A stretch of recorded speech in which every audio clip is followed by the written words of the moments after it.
You are not the mistake you made. There's a moment many people carry with them for years. A decision, a word, a failure, a version of themselves they wish they could take back, and somewhere along the way, that moment stopped being something that happened and started becoming something they believed about themselves. If there's a mistake you've been carrying like that, this is for you. You are not the worst thing you've done. You are not the moment you lost your temper, the chance it didn't take, the person you hurt without meaning to, or the version of yourself that acted out of fear instead of wisdom. That moment happened. It was real, and it may have had real consequences, but it was a moment, not a life sentence, and not the final word on who you are. Somewhere, we absorb the idea that a mistake reveals your true character, while your good moments are somehow less real, less honest, less you. That's backwards. You are not more truly yourself in your worst 5 minutes than you are in the years of ordinary decency surrounding them. Both are true, but only one of them tends to get replayed on a loop at 2 a.m. Guilt, in small doses, can be useful. It can point you toward what to repair, what to apologize for, what to do differently. But guilt was only ever meant to be a signal, not a residence. It's supposed to visit, deliver its message, and leave when it moves in permanently instead, when it becomes the lens you see your entire self through.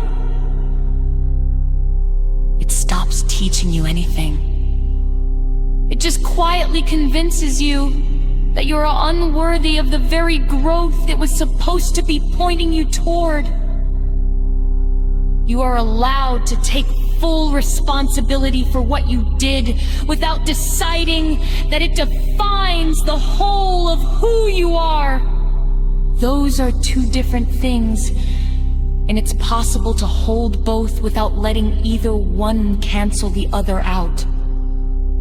Owning a mistake is mature. Believing you are only the sum of your worst moments is not truth. It's just an old wound talking louder than the rest of your life. Think about anyone you love. Somewhere in their history, they've made a decision they regret. Does that single decision define them in your eyes? Or do you see the whole of who they are? The effort, the care, the growth, the person who kept trying to be better even after getting it wrong. Extend yourself the same with the vision you'd extend to them without hesitation. Notice, too, how quick we are to update our opinion of someone else the moment they show change, and how slow we are to grant ourselves that same update. A friend apologizes, does better, and we happily let the old version of them fade into the past. But we hold on to our own old version like evidence in a trial that never ends, reopening the case again and again, long after any verdict was needed. If you would let someone else's growth outrun their history, you're allowed to let your own do the same. Making amends where you can is part of healing. Continuing to punish yourself long after amends have been made, or long after there was nothing left to repair, is not justice. It's just suffering with no purpose left to serve. At some point, the debt is paid. Even if no one hands you a receipt confirming it, you are allowed to decide that for yourself. Growth rarely looks like becoming a person who never makes mistakes again. It usually looks like becoming someone who makes different mistakes, smaller ones, further apart. Someone who responds to their own errors with more wisdom and less self-destruction each time. That is what progress actually looks like up close. Not perfection.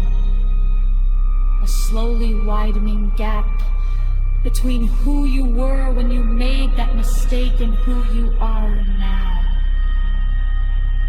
Some days that gap will feel small, and the old shame will rise up as if no time has passed at all. That doesn't mean that growth isn't real. Healing rarely moves in a straight line away from the pain. It circles back sometimes, quieter each time, less convincing each time, until eventually a memory that used to thwart healing simply becomes something that happened. Sad or embarrassing, perhaps, but no longer able to define the whole shape of who you are.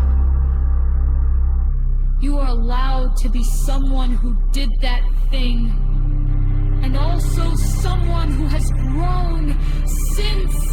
Both can be true in the same sentence.